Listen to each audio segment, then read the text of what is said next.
Fala galera, bom dia, boa tarde, boa noite, boa madrugada, sejam bem-vindos ao ET Jus, está começando mais um episódio. E hoje, nosso convidado especial é o informativo número 820 do Superior Tribunal de Justiça, publicado dia 13 de agosto de 2024. Pessoal, antes de começarmos, vamos para as nossas formalidades, para a nossa liturgia de deixar o seu like, se inscrever no canal, ativar o sininho para receber as notificações, compartilhar com seus melhores amigos, deixar seu comentário com críticas e sugestões, especialmente no YouTube e no Spotify, para as plataformas entenderem que o nosso conteúdo é de grande relevância e distribuir cada vez mais, e também, nem que seja com algoritmo. E também, pessoal, vocês não podem perder os nossos cursos para o Exame Nacional da Magistratura de Processo Civil e também o nosso curso de formação humanística. Acesse com o link, acesse na descrição do vídeo aí, galera. E também, se você quiser, você pode adquirir os temas de repercussão geral e os temas de recursos repetitivos também aí na descrição do vídeo. Você ganha esses temas de repercussão geral e tema de recursos repetitivos se você adquirir o nosso curso de processo civil, que são mais de 20 horas de conteúdo, a transcrição das aulas e os e-books. Pessoal, sem mais delongas, vamos lá, pegue sua água, seu café e vamos! Informativo 820 do Superior Tribunal de Justiça, Direito Constitucional e Direito Tributário. Resumo. A ação popular, embora empreendida a título individual, tem por objetivo a tutela dos direitos transindividuais, não se prestando, por conseguinte, à mera tutela patrimonial dos cofres estatais, a contraposição pura e simples da atividade administrativa, tampouco a defesa de interesses do cidadão figurante no polo ativo. Processo. Recurso especial número 1.608.161 do Rio Grande do Sul, julgado em 6 de agosto de 2024. Inteiro teor. Nos modos do artigo 5º, inciso 73 da Constituição Federal e no plano infraconstitucional dos artigos 1º e 2º da Lei nº 4.717 de 1965, a ação popular é um direito fundamental, atribuído ao cidadão, de acionar o Poder Judiciário com o objetivo de invalidar atos lesivos ao patrimônio material e imaterial do Estado, ampliando, assim, as formas pelas quais os titulares da soberania exercem prerrogativas fiscalizatórias dos afazeres públicos. Ainda, constitui instrumento de efetivação da democracia participativa plasmada no artigo 1º, parágrafo único, da Constituição, empoderando e estimulando a atuação da sociedade civil no controle de decisões estatais, especialmente por meio de medidas judiciais tendentes a corrigir ofensas a direitos ou interesses difusos e coletivos. Trata-se, portanto, de instrumento ulterior, repressivo e jurisdicional da correção de rumos da administração pública, passível de ser acionado por qualquer cidadão com amparo no direito fundamental à soberania popular.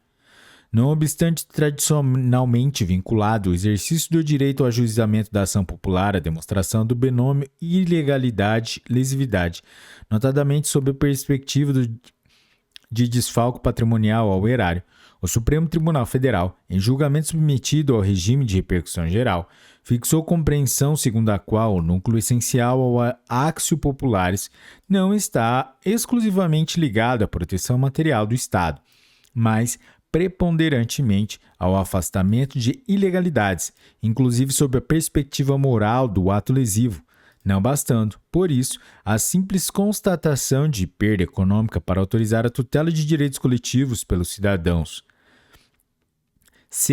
Conferir tema número 833 no agravo do recurso extraordinário número 828.781 do Mato Grosso, relator ministro Dias Toffoli, Tribunal Pleno, julgado em 28 de agosto de 2015. Na ocasião, restou fixada a seguinte tese. Não é condição para o cabimento de ação popular a demonstração de prejuízo material aos cofres públicos, dado que o artigo 5º, inciso 73 da Constituição Federal, estabelece que qualquer cidadão é parte legítima para a propor ação popular e impugnar, ainda que separadamente, ato lesivo ao patrimônio material, moral, cultural ou histórico do Estado ou de entidade de que ele participe. Dessa forma, a áxio populares não se presta à proteção de meros interesses particulares do respectivo autor, sob pena de submeter-se aos fins para os quais instituída. Vale dizer, o ajuizamento de ação popular fundamentado no exercício da soberania do povo, deve ter por escopo imediato a defesa de interesses coletivos cuja preservação, apenas mediatamente, beneficia o autor enquanto membro do grupo, não se volvendo, contudo, a tutela de interesse preponderantemente individual daquele em nome de todos atua, tampouco a mera contestação do legítimo exercício da atividade administrativa. Por essas razões, a tutela de interesses imediatamente particulares e imediatamente coletivos por intermédio de ação popular é rechaçada pela jurisprudência das turmas integrantes da primeira seção, conforme denotam os julgados. Recurso especial número 1.870.473 do Rio Grande do Sul. Relator ministro Sérgio Cuquina. Julgado em 27 de maio de 2022. Recurso especial número 801.080 do Rio de Janeiro. E recurso especial número 36.534 do Distrito Federal. No caso, foi proposta ação popular por auditor fiscal da Receita Federal do Brasil, buscando anulação de acórdão proferido no âmbito do Conselho Administrativo de Recursos Fiscais, CARF, o qual negou provimento a recurso administrativo aviado pela Fazenda Nacional, mantendo, consequentemente, decisão exarada pela Delegacia da Receita Federal de Julgamento, DRJ, que reconhecer a decadência dos créditos tributários constituídos em desfavor de contribuinte por meio de notificação fiscal de lançamento de débito, NFLD. Em consulta ao sítio eletrônico do STJ, foram identificados ao menos 200 recursos especiais e agravos interpostos nos autos de ações populares, denotando a utilização da via eleita para, reiteradamente, se contrapor à posição do Tribunal Administrativo responsável pela apreciação definitiva acerca da regularidade das exigências fiscais, caso do CARF, bem como para afastar a intelecção do CNAS quanto ao preenchimento de requisitos para o gozo de imunidade relativa a contribuições sociais. EG Recurso especial número 1.889.451 do Rio Grande do Sul. Relator, ministro Sérgio Cuquina. Recurso especial número 1.704.495 do Rio Grande do Sul. Relatora, ministra Assucete Magalhães. Agravo no recurso especial número 891.597 do Rio Grande do Sul. Relator, ministro Napoleão Nunes Maia Filho. O elevado grau de litigiosidade expressa nítida, insubordinação ao entendimento jurídico exarado por órgãos superiores, conduta passível, ao menos em tese, de caracterizar infração aos deveres funcionais de lealdade às instituições e de cumprimento das legítimas deliberações das autoridades às quais vinculado. Constituição Federal, artigo 116, incisos 2 e 4, da Lei nº 8.112 de 1990. Assegurar ao servidor público integrante dos quadros do fisco, via ação popular, a contestação judicial de deliberações de órgãos administrativos superiores e aos quais seus atos estão sujeitos a reexame, como no caso, pode, a um só tempo, importar em subversão da estrutura hierárquica da administração pública e viabilizar a utilização da Actio Populares como instrumento de suposta vingança por não ter sido chancelada a sua interpretação pelo órgão julgador. Desde o ajuizamento da ação popular, verifica-se que não houve apontamento de manifesta ilegalidade do entendimento abraçado pelo CARF, desvio ou abuso de poder praticado pelos julgadores, tampouco indicativo de adoção de tese contrária a cedimentos precedentes jurisdicionais. Ao revés, a argumentação trazida na petição inicial evidencia mera discordância quanto ao juízo hermenêutico sufragado em âmbito administrativo, em sentido oposto àquele defendido na demanda originária. Eventual invalidade de ato administrativo somente pode ser aferida à vista da exegese conferida à lei que o ampara. A simples discordância interpretativa, por si só, não se qualifica como ilegalidade passível de ser sanada por meio de ação popular. Mormente, quando em análise de decisões de colegiados paritários sobre disposições legislativas de conteúdo polissêmico e objeto de interpretações díspares. Conquanto se alegue a existência de prejuízo ao erário no reconhecimento da decadência tributária, elemento tido como acórdão recorrido como central para viabilizar o ajuizamento da demanda, o âmago do direito fundamental protegido pelos artigos 5º, inciso 73 da Constituição da República e Primeiro e segundo da Lei nº 4.717, de 1965, consiste na prerrogativa atribuída ao cidadão para afastar ilegalidades na condução dos afazeres estatais, independentemente de eventual desfalco financeiro. Legislação. Constituição Federal, artigo 1º, parágrafo único e artigo 5º, inciso 73. Lei nº 4.717, de 1965, artigo 1º e artigo 2º. Direito internacional, direito processual civil, direito da criança e do adolescente. Resumo. É competente a justiça estrangeira para determinar a expedição de passaportes e para demais questões relacionadas à saída de crianças de país no exterior, quando este for o local de domicílio delas e de seus genitores. Processo. Recurso especial número 1.992.735 de Pernambuco, julgado em 6 de agosto de 2024. Inteiro teor. A autora brasileira ajuizou ação contra a União buscando autorização judicial para a emissão de passaportes para seus filhos menores, em razão da negativa do pai, de nacionalidade norueguesa. Segundo consta, a família reside na Noruega desde 2015 e, após a separação do casal, o genitor não consentiu com a renovação dos passaportes por temer que eles, se viajassem para o Brasil com a mãe, não mais retornassem. Os menores têm nacionalidade brasileira e norueguesa. Ao manter a sentença, o tribunal ressaltou que a Convenção de Haia de 1980, do qual o Brasil e a Noruega são signatários, prioriza as decisões proferidas no país de residência das crianças no tocante à guarda e visitas, razão pela qual a justiça norueguesa seria competente para suprir o consentimento do pai e determinar a emissão dos passaportes pleiteada nesta ação. Em relação à emissão de passaporte de menores de 18 anos, o parágrafo único do artigo 27 do Decreto nº 5.978 de 2006, Regulamento de Documentos de Viagem, estabelece que, havendo divergências dos pais quanto à concessão do documento, caberá à justiça brasileira ou à estrangeira legalizada dirimir a lide.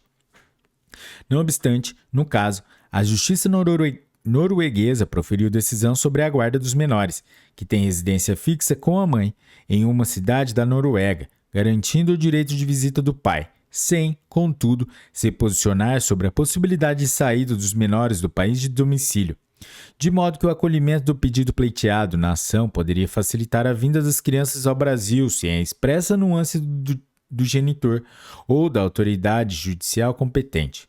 Nesse cenário, eventual decisão judicial brasileira que supra a autorização paternal para a emissão do passaporte das crianças poderia caracterizar violação aos princípios emanados pela Convenção sobre os Aspectos Civis do Sequestro Internacional de Crianças, Decreto nº 3.403 de 2000, que tem por finalidade proteger a criança dos efeitos prejudiciais resultantes de mudança de domicílio ou de retenção ilícitas, além de garantir a efetiva aplicação dos direitos de guarda e de visita estabelecidos pelo país de domicílio do menor, como previsto em seu artigo 1º. Devido às peculiaridades do caso, portanto, o pedido para suprir a autorização do pai para a expedição do passaporte dos menores deve ser analisado pela justiça norueguesa, por envolver questões atinentes à guarda das crianças, garantindo ao genitor o direito de ingressar nos autos para exercer plenamente sua defesa e contribuir para a instrução processual. Ademais, esse entendimento prestigia o princípio do princípio imediato, previsto no artigo 147, inciso 1 e 2 do Estatuto da Criança e do Adolescente, pois a proximidade do julgador com as partes proporciona uma prestação jurisdicional mais célere e efetiva, visando atender ao melhor interesse dos menores. Legislação. Decreto nº 3.403 de 2000, artigo 1º.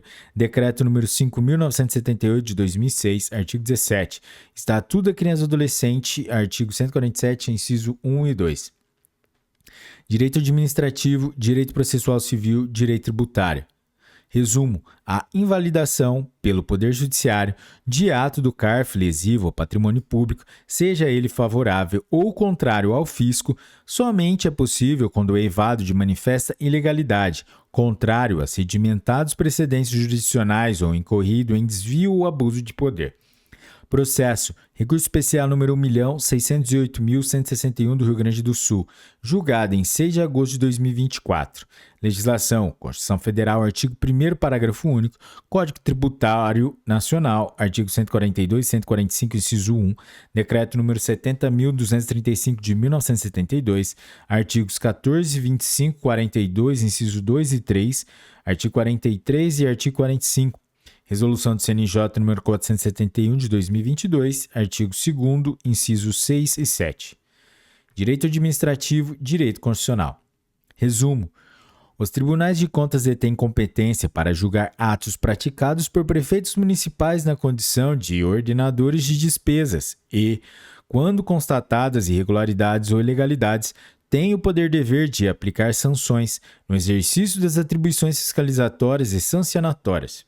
Processo RMS número 13.499 do Ceará, julgado em 6 de agosto de 2024. Interlocutor. Cinge-se a controvérsia acerca da aplicação do tema de repercussão geral número 1287 ao caso julgado pela segunda turma do Superior Tribunal de Justiça, o qual entendeu legítima decisão condenatória do Tribunal de Contas Local, com imposição de débito e multa à parte, em razão de irregularidade na prática de ato de gestão pelo prefeito do município, especificamente a compra superfaturada de um terreno. O Supremo Tribunal Federal, no julgamento do recurso extraordinário número 729.744, tema número 157 de repercussão geral do Supremo Tribunal Federal, concluiu que compete à Câmara Municipal o julgamento das contas anuais do prefeito.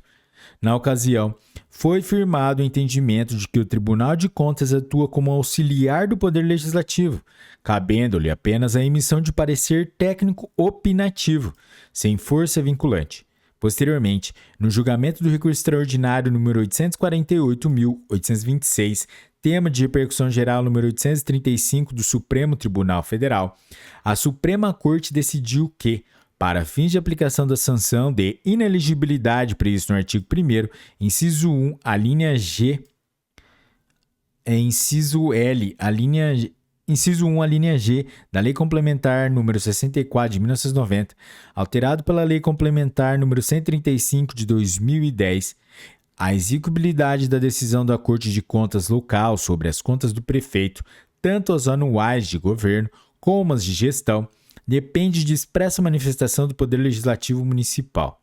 Mais recentemente, no julgamento do agravo do recurso extraordinário número 1.436.197, sob o rito da repercussão geral, tema número 1287 do STF, o Supremo Tribunal Federal delimitou que a necessidade de manifestação expressa do Poder Legislativo local sobre a aprovação das contas do chefe do Executivo Municipal restringe as prestações de contas anuais, as chamadas contas de governo.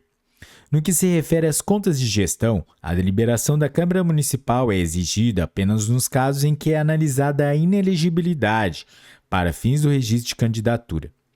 Nos demais casos de atos de gestão de prefeito que não estejam relacionados com análise de inelegibilidade para fins de registro de candidatura, Lei Complementar número 64 de 1990, artigo 1º, inciso 1, a linha G, permanece intacta, mesmo após o julgamento dos temas número 157 e número 835 suprarreferidos, a competência geral dos tribunais de contas relativamente ao julgamento, fiscalização e aplicação de medidas cautelares, corretivas e sancionatórias, nos limites do artigo 71 da Constituição, independentemente de posterior ratificação pelo Poder Legislativo.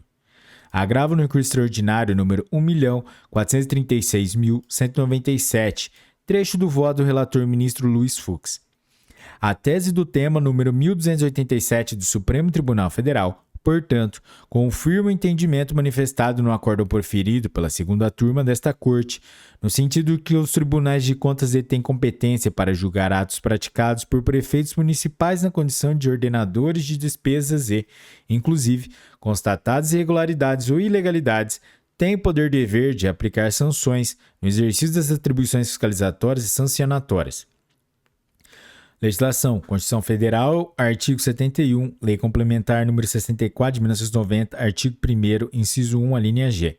Os precedentes qualificados citados foram Os temas de repercussão geral do Supremo Tribunal Federal, número 157, 835 e 1287. Direito ambiental, direito urbanístico.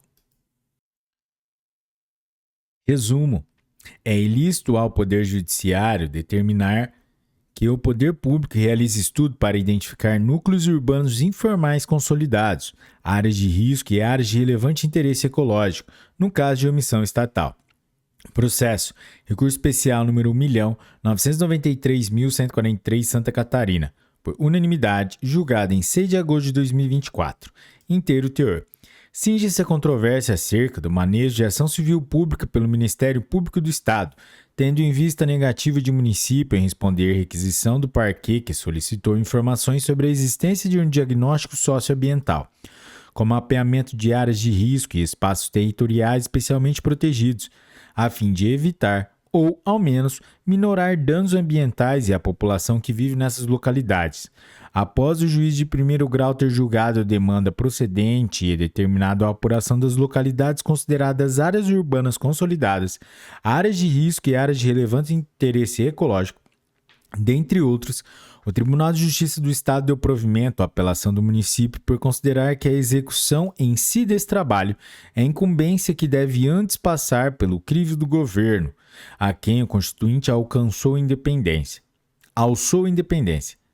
A intervenção do Poder Judiciário na implementação de políticas públicas deve ser vista como exceção, pois sempre se espera que a administração pública desempenhe suas funções voluntariamente. Contudo, a Lei nº 13.465 de 2017, a qual dispõe sobre a regularização fundiária rural e urbana, procura tutelar bem jurídico da mais alta relevância, o direito à cidade ambiental e socialmente sustentável, de modo a evitar que parte da população, que em razão de uma expansão urbana desordenada, foi obrigada a construir suas moradias de maneira irregular, muitas vezes em áreas de alto risco, permaneça vulnerável a enchentes, deslizamentos, desmoronamentos e outros desastres naturais tão noticiados nos últimos anos. A referida lei disciplinou a regularização fundiária de assentamentos irregulares em áreas de preservação permanente e outros espaços territoriais especialmente protegidos, possibilitando a proteção física e jurídica dos moradores e, assim, promovendo a justiça ambiental. Densificou o dever fundamental dos municípios de ordenar o pleno desenvolvimento das funções sociais da sociedade e garantir o bem-estar dos seus habitantes, previsto no artigo 182 da Constituição Federal. Para tanto, instituiu, nos artigos 11, parágrafos 2º e 3º e 39, o dever de elaboração de estudos técnicos para instruir a regularização fundiária de núcleos urbanos informais situados em área de preservação permanente ou em área de unidade de conservação de uso sustentável ou de proteção de mananciais, bem como em áreas de riscos geotécnicos, de inundações ou de outros riscos especificados em lei. Na mesma linha, a Lei 12.608 de 2012, que institui a Política Nacional de Proteção e Defesa Civil, estabelece como deveres dos municípios identificar e mapear as áreas de risco de desastres. Artigo 8º, inciso 6. Vistoriar edificações e áreas de risco e promover, quando for o caso, a intervenção preventiva e a evacuação da população das áreas de alto risco ou das edificações vulneráveis. Artigo 8º, inciso 7. E manter a população informada sobre áreas de risco e a ocorrência de eventos extremos, bem como sobre protocolos de prevenção e alerta e sobre as ações emergenciais e circunstâncias de desastres. Artigo 8º, inciso 9. Sendo a defesa do meio ambiente urbanístico, da segurança e da saúde públicas um dever fundamental do Estado, a atividade dos órgãos estatais na sua promoção é compulsória, especialmente quando os instrumentos para alcançar tal objetivo estão detalhadamente previstos em lei. O Superior Tribunal de Justiça tem reiteradamente afirmado que a obrigação de preservação dos espaços territoriais, especialmente protegidos, é objetiva e solidária, sendo dever do poder público e da coletividade protegê-la para as presentes e futuras gerações. A propósito, o recurso especial número 1.071.741 de São Paulo, relator ministro Herman Benjamin, agravo no recurso especial número 1.756.656 de São Paulo, e agravo interno no recurso especial número 1.205.174 Paraná. Nesse contexto, deve-se fazer a releitura e a atualização do princípio da indisponibilidade do interesse público. Nele e por ele, retira-se da órbita da representação estatal a possibilidade de negociar com o interesse público. Neste diapasão, a indisponibilidade tanto é dos bens jurídicos material e individualmente considerados, como, no plano formal, das amarras e garantias da natureza procedimental que balizam a atuação do administrador por meio de comportamentos de dar, não fazer ou fazer. Ademais, o STJ possui entendimento firme de que, na hipótese de demora do poder competente, o Poder Judiciário poderá determinar a implementação de políticas públicas de interesse social, sem que haja invasão da discricionariedade ou afronta à reserva do possível. Com efeito, o controle jurisdicional de políticas públicas se legitima sempre que a inexcusável omissão estatal na sua efetivação atinge direitos essenciais inclusos no conceito de mínimo existencial. Agravo interno no recurso especial número 1.304.269.000 de Minas Gerais. Relator ministro Og Fernandes, segunda turma. O pretório excelso também consolidou o posicionamento de ser lícito ao Poder Judiciário determinar que a administração pública adote medidas assecuratórias de direitos constitucionalmente reconhecidos como essenciais, sem que isso configure violação do princípio da separação dos poderes. AI número 739.151, AGR, relatora ministra Rosa Weber, primeira turma, julgada em 27 de maio de 2014. No caso, o Ministério Público não busca criar políticas públicas, objetivas tão somente que o poder público realize estudo para identificar núcleos urbanos informais consolidados, áreas de risco e áreas de relevante interesse ecológico, de modo que seja tutelado por meio de ação civil pública, ACP, além do próprio meio ambiente, também a segurança e saúde das pessoas em situação de vulnerabilidade ambiental. Dessa forma, tendo-se em vista que os princípios da prevenção e da precaução não toleram a omissão do poder público diante da segregação socioespacial urbana, que leva milhares a se estabelecerem em locais de risco e em áreas especialmente protegidas. Não se pode admitir, em nome da discricionariedade administrativa, que o Estado postergue ou simplesmente não atue para a proteção de segurança, da saúde ou mesmo da vida de parte da população de baixa renda do meio ambiente urbanístico sadio. Importante ressaltar a distinção quanto ao julgado no recurso especial número 1.880.546 de Santa Catarina. Relatora ministra Suzete Magalhães, segunda turma, DJE 16 de novembro de 2021, no qual, apesar de ter reconhecido o dever dos municípios de promoverem um adequado ordenamento territorial, mediante planejamento e controle do uso, do parcelamento e da ocupação do solo urbano, como corolário do direito ao meio ambiente ecologicamente equilibrado, bem como a possibilidade de controle judicial das políticas públicas nas hipóteses de inexcusável omissão estatal, a eminente relatora, ministra Suzete Magalhães, concluiu incidir, naquele caso, a súmula 7 do STJ. Já no presente caso, o Tribunal de Origem nada disse de concreto sobre a incapacidade financeira do município para suportar o cumprimento de sentença que lhe fora desfavorável, pautando-se genericamente na suposta inviabilidade de o Poder Judiciário determinar a realização de diagnóstico socioambiental, uma vez que caberia ao município avaliar a conveniência de sua realização ante outras demandas que deve atender. Legislação: Constituição Federal, artigo 182, Lei 12.608 de 2012, artigo 8º, Lei 13.465, artigos 11, parágrafos 2º e 3º e artigo 39. Direito Civil. Direito do consumidor. Resumo: nos contratos de prestação de serviço de TV por assinatura e internet, são nulas as cláusulas que prevêem a responsabilidade do consumidor em indenizar dano, perda, furto, roubo, extravio de quaisquer equipamentos entregues em comodato ou locação pela prestadora de serviço. Processo, recurso especial número 1.852.362 São Paulo, julgado em 6 de agosto de 2024. Inteiro teor. Nos contratos de prestação de serviço de TV por assinatura e internet, mesmo que se reconheça a autonomia da vontade, autodeterminação do contratante ao escolher a prestadora de serviço, não há liberdade de escolha do consumidor quanto à pessoa jurídica com quem celebrará o contrato de comodato ou locação dos equipamentos necessários para a fruição do serviço. A locação e o comodato, que costumam ser contratos principais no direito privado, surgem sob o prisma da relação de consumo em debate, com pagos acessórios cuja celebração é decorrência natural e obrigatória da contratação do serviço de TV por assinatura e internet, pacto principal. Sendo assim, se o consumidor não pode optar pela compra dos aparelhos e deve sujeitar ao comodato ou à locação impostos pela operadora, conforme a política comercial vigente, é abusiva a regra contratual que impõe ao hipossuficiente a assunção do risco pelo perecimento ou perdimento do equipamento, mesmo em situações de caso fortuito ou força maior. A manutenção das cláusulas de assunção integral do risco constantes de contratos de adesão, redigidos unilateralmente pelo fornecedor, representa a prática abusiva e desequilíbrio contratual, colocando o consumidor em desvantagem exagerada.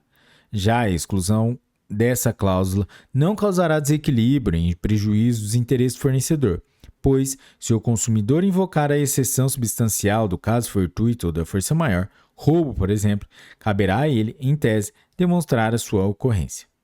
Direito Civil. Resumo. A vedação à alienação de vaga de garagem com matrícula própria para terceiro estranho ao condomínio, sem autorização expressa da convenção condominial, prevalece mesmo no caso de alienação judicial por asta pública. Processo. Recurso especial número 2.095.402 de Santa Catarina, julgado em 6 de agosto de 2024. Inteiro teor. Em julgamento da quarta turma, definiu-se que, em condomínio edilício, a vaga de garagem pode ser enquadrada como 1. Unidade autônoma, artigo 1331, parágrafo 1º do Código Civil, desde que lhe caiba matrícula independente no registro de imóveis, sendo, então, de uso exclusivo do titular. 2. Direito acessório, quando vinculado a um apartamento, sendo, assim, de uso particular, ou área comum, quando sua fruição couber a todos os condôminos indistintamente. Recurso especial número 1.152.148 de Sergipe, relator ministro Luiz Felipe Salomão, julgado em 13 de agosto de 2013.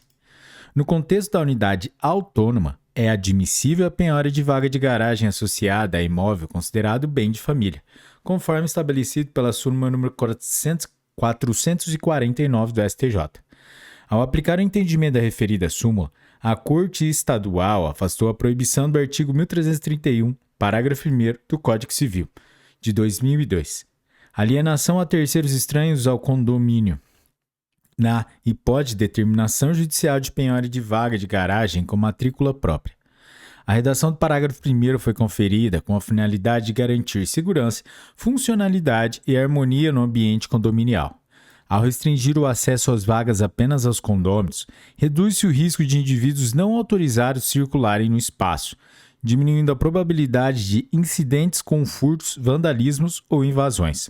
Logo, ao interpretar o artigo 1331, parágrafo 1º do Código Civil de 2002, que veda a alienação das vagas de garagem a pessoas estranhas ao condomínio sem autorização expressa na Convenção Condominial, em conjunto com o entendimento consolidado na súmula número 449 do STJ, que autoriza a penhora de vaga de garagem com matrícula própria, é imperativo restringir a participação na asta pública exclusivamente aos condôminos. Legislação. Lei 10.406 de 2002, Código Civil, artigo 1331, parágrafo 1º. Súmula do Superior Tribunal de Justiça, número 449. Direito Civil, Direito Autoral. Resumo. A divulgação de novidade estética de desenho industrial que não possui registro perante o INPI resulta imediata incorporação ao estado da arte, possibilitando sua utilização por terceiros, independentemente de autorização. Recurso especial número 2.042.712 de São Paulo, julgado em 6 de agosto de 2024. Inteiro teor. Cinge-se a controvérsia acerca da proteção do desenho de uma boneca que teria sido desenvolvida com a utilização de partes de outras duas bonecas fabricadas por empresa concorrente, atuante no mesmo segmento mercadológico de indústria e comércio de brinquedos e jogos recreativos. Desse modo, discute-se o regime de proteção aplicável ao caso. seu regime dos direitos autorais ou regime da propriedade industrial, com as repercussões decorrentes, em especial, quanto à imprescindibilidade de registro junto ao Instituto Nacional de Propriedade Industrial, INPI, para a proteção dos direitos de exploração exclusiva. Ensina a doutrina que o termo estético expressa um valor intrínseco encerrado na consideração da obra em si mesma, independentemente de sua destinação ou uso efetivo. Já as obras utilitárias, alvo de proteção pelo direito de propriedade industrial, têm por objetivo a consecução de utilidades materiais diretas, ainda que possam guardar relação com elementos estéticos incorporados em seus produtos. Dessa forma, a aplicação do direito de autor prevista no âmbito nacional da Lei nº 9.610 de 1998 está adstrita à proteção de produção intelectual não abarcada pela proteção específica da Lei 9.279 de 1996. Embora ambas as produções decorram inequivocamente do emprego da inteligência e criatividade humanas. Logo, não se forma um vínculo permanente com aquele que introduz essa inovação no mercado, como ocorre com os institutos da marca ou mesmo entre autor e sua obra para os fins da Lei nº 9.610 de 1996, ou mesmo com a marca. Nesse cenário, não há espaço para duvidar-se da natureza jurídica da propriedade industrial e correspondente regime jurídico a ser aplicado. Veja-se que bonecas que imitam bebês humanos são produtos industriais comercializados de longa data. Além disso, os caracteres indicados como novos, cuja proteção se busca com fundamento no direito do autor, configuram modificações ou detalhes estéticos que não agregam função nova ou utilidade especial às bonecas, mas tão somente as tornam diferentes de outras tantas disponíveis do mercado, inclusive do mesmo fabricante. Portanto, se está diante de verdadeiro desenho industrial, cuja proteção é assegurada ao desenvolvedor-autor por meio do direito de exploração exclusiva, porém, apenas quando requerido regularmente seu registro, isso porque o regime de propriedade industrial brasileiro adotou o sistema atributivo, de modo que o registro constitui a titularidade da propriedade dos bens e materiais protegidos pela Lei nº 9.279 de 1998. Direito processual civil. A interposição de um recurso inexistente não gera preclusão consumativa, sendo cabível a subsequente interposição do recurso previsto na legislação. Processo. Recurso especial número 2.141.420 do Mato Grosso, julgado em 6 de agosto de 2024. Inteiro teor. Segundo o princípio da taxatividade recursal, só se consideram recursos aqueles expressamente previstos na lei, de modo que, sem previsão legal, a impugnação recursal não possui existência jurídica e, portanto, é desprovida da capacidade de gerar efeitos jurídicos. O STJ entende que, no sistema recursal brasileiro, vigora o cânone da unicidade ou inirrecorribilidade recursal, segundo o qual, manejados dois recursos pela mesma parte contra uma única decisão, a preclusão consumativa impede o exame do que tenha sido protocolizado por último. Agravo interno nos embargos do agravo número 1.213.737 do Rio de Janeiro. Relator, ministro Luiz Felipe Salomão. Julgado em 17 de agosto de 2016. Com a entrada em vigor do Código de Processo Civil de 2015, houve algumas mudanças significativas em relação aos recursos cabíveis, entre elas a supressão do agravo retido. No novo Código, as decisões interlocutórias passaram a ser impugnadas, nas hipóteses listadas nos incisos do artigo 1015 do Código de Processo Civil de 2015, pelo agravo na modalidade instrumental, e nas remanescentes, por meio de preliminar de apelação. Desse modo, interposto o agravo retido contra a decisão interlocutória, o recurso deve ser considerado inexistente, em observância ao princípio da taxatividade recursal. Ressalta-se, ademais, que a preclusão consumativa pressupõe o exercício de uma faculdade ou poder processual. Como um recurso inexistente não representa validamente a prática de nenhuma faculdade processual, não se pode falar em preclusão consumativa decorrente de sua interposição. Logo, a interposição de recurso inexistente não obsta a interposição de agravo de instrumento contra a mesma decisão interlocutória, não havendo preclusão consumativa. Legislação. Lei 13.105 de 2015, Código de Processo Civil, artigo 1015. Direito Penal. Resumo. Não é possível a concessão de salvo-conduto autorizando a realização de procedimento de interrupção da gravidez, em aplicação, por analogia, do entendimento firmado no julgamento da ADPF número 54 do Supremo Tribunal Federal, quando, embora o feto esteja acometido de condição genética com prognóstico grave, síndrome de Edwards e cardiopatia grave, com a alta probabilidade de letalidade, não for possível extrair da documentação médica a impossibilidade de vida fora do útero. Processo. Habeas corpus número 932.495 de Santa Catarina, julgada em 6 de agosto de 2024. Inteiro teor.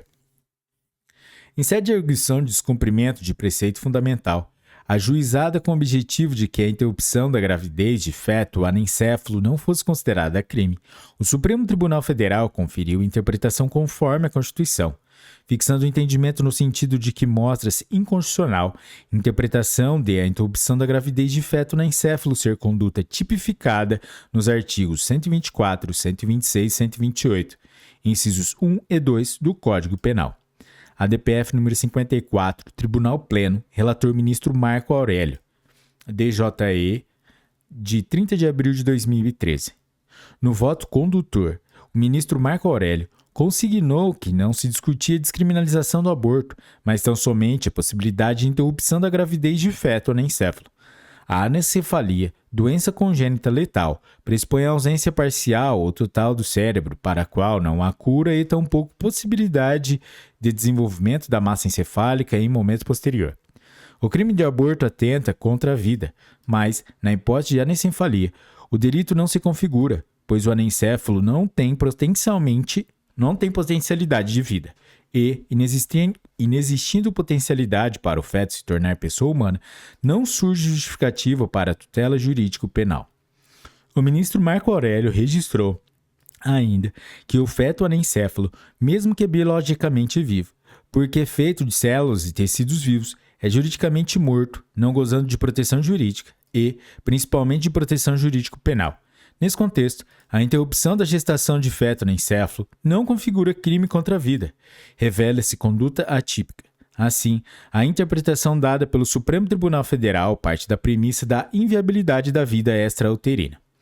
Assentada a premissa teórica, impossível a aplicação do entendimento ao caso em análise, porquanto, embora o feto esteja acometido de condição genética com prognóstico grave, com alta probabilidade de letalidade, não se extrai da documentação médica a impossibilidade de vida fora do útero, portanto, inviável a aplicação, por analogia, da interpretação conforme a Constituição fixada pela ADPF número 54 do Supremo Tribunal Federal.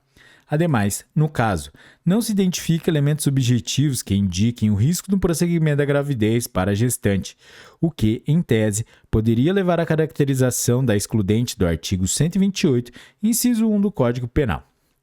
Legislação. Código Penal, artigo 124, artigo 126 e artigo 128, incisos 1 e 2, precedentes qualificados, ADPF número 54 do Supremo Tribunal Federal. Direito Penal. Resumo. É possível o reconhecimento da atipicidade de conduta que poderia configurar o crime de estupro de vulnerável, quando as circunstâncias fáticas verificadas, consentimento da família da vítima, inclusive abrigando o casal por período de tempo, e a manutenção do relacionamento até os dias atuais, inclusive com o nascimento de filho fruto da relação, indicam que o bem jurídico tutelado não foi vulnerado. Processo Segredo de Justiça, julgado em 6 de agosto de 2024. Inteiro teor. Não se ignora que a norma do artigo 217-A do Código Penal objetiva tutelar não só a dignidade sexual da vítima, mas também o saudável crescimento físico, psíquico e emocional de crianças e adolescentes. Recurso especial número 1.480.881 do Piauí.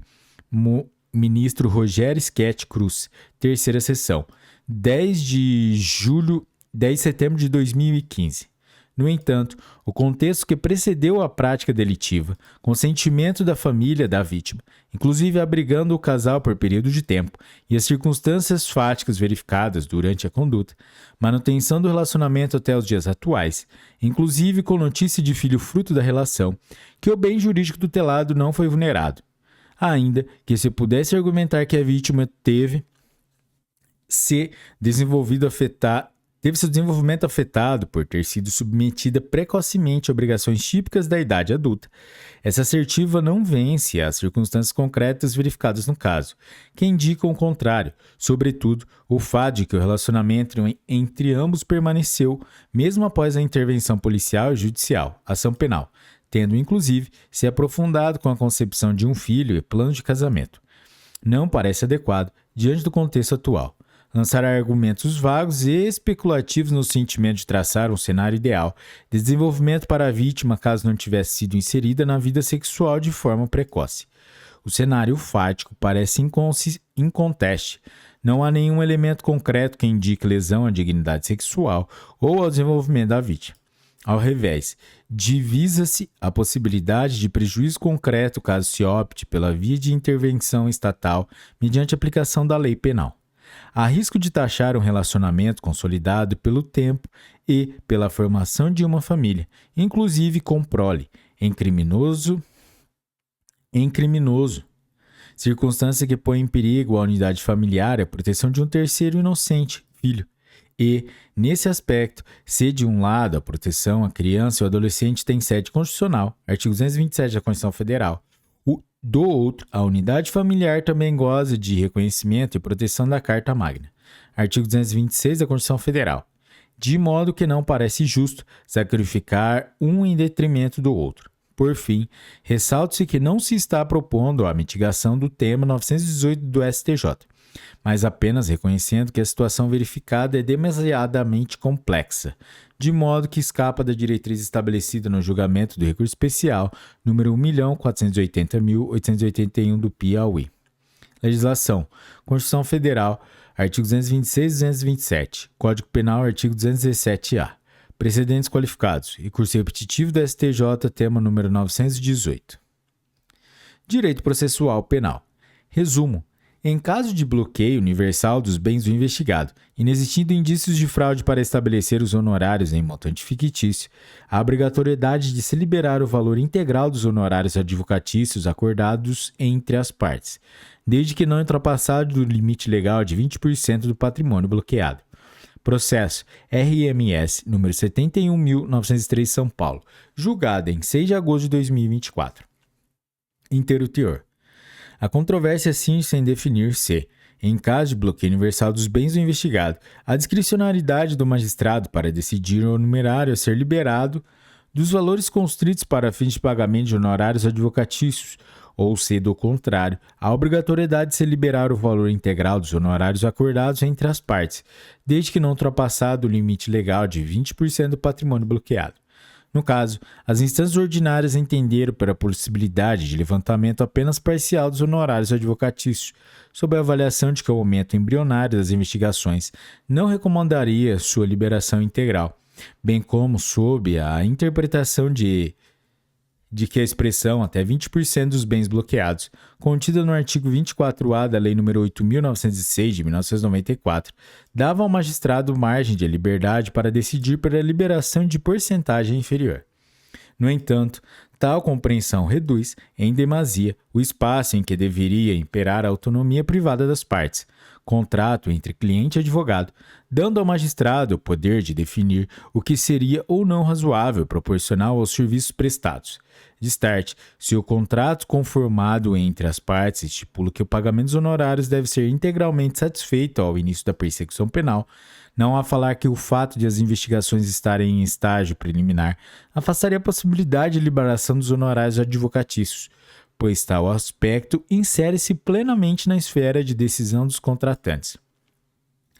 A importância do direito à defesa da atividade da advocacia no Estado Democrático de Direito confere ao artigo 24A do Estatuto da Ordem dos Advogados do Brasil a interpretação que prestigia a relação, desde que, evidentemente, lícita e isenta de indícios de fraude estabelecida entre o advogado e seu cliente, em relação ao pagamento dos honorários advocatícios, seja em relação ao seu valor, seja em relação à sua forma, data de vencimento, parcelamento, entre outros aspectos. A única limitação prevista pelo legislador é de que a liberação dos valores para esse propósito não pode superar o montante de 20% de todo o patrimônio bloqueado. Tal implica em dizer que os honorários advocatícios podem ser, naturalmente, inferiores a 20% dos valores constritos, sendo que, nessas hipóteses, o valor levantado há de ser integral, pois não atingido o teto legal.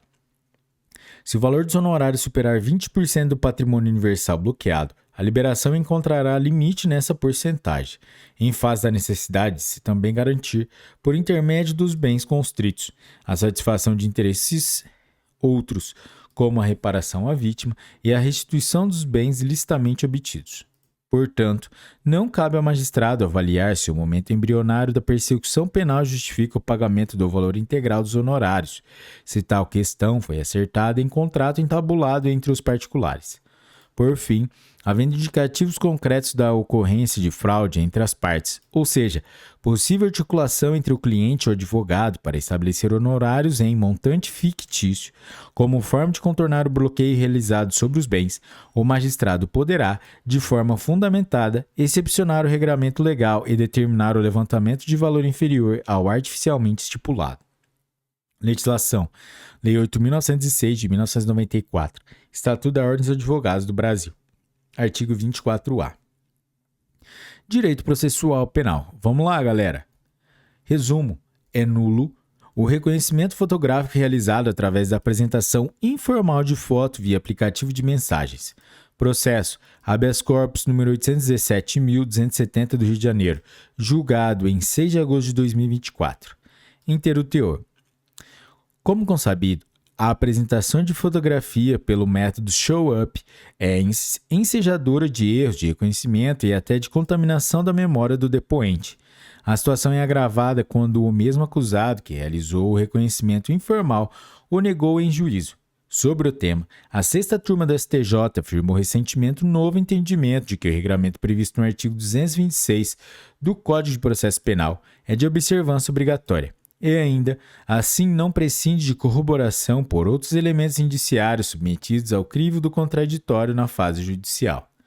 Com tal entendimento, objetiva-se a mitigação de erros judiciários gravíssimos que, provavelmente, resultaram em diversas condenações lastreadas em acervo probatório frágil, como o mero reconhecimento fotográfico de pessoas em procedimentos crivados de vícios legais e até psicológicos, dado o enviesamento cognitivo causado pela apresentação irregular de fotografias escolhidas pelas forças policiais, que acabaram por contaminar a memória das vítimas, circunstância que é reverberada até a fase judicial e torna inviável posterior convalidação em razão do viés de confirmação. Nessa linha, a sexta turma desta corte chegou ao consenso de que o prévio reconhecimento do réu por fotografia acaba por contaminar a memória da vítima, inviabilizando sua convalidação pelo posterior reconhecimento pessoal em juízo. No caso, o reconhecimento foi realizado de forma absolutamente irregular, qual seja, a apresentação informal de foto via aplicativo de mensagens a um dos acusados que, posteriormente, em juízo, negou as afirmações e foi absolvido das imputações de tráfico de drogas que lhe recaía. Logo, tal prova é imprestável para a utilização no feito, bem como as dela decorrentes, por aplicação do princípio da árvore dos frutos envenenados. Por fim, a acusação não logrou êxito em demonstrar que os valores recolhidos na residência do réu seriam oriundos da atividade ilícita. Ao contrário, inverteram o ônus da prova ao acusado para que comprovasse a origem ilícita dos recursos, em afronta ao princípio acusatório no sistema processual penal brasileiro, que é mitigado tão somente em casos excepcionais, quando a apreensão com o réu de bens comprovadamente ilícitos, como no caso da receptação. A legislação. Código de Processo Penal, artigo 226.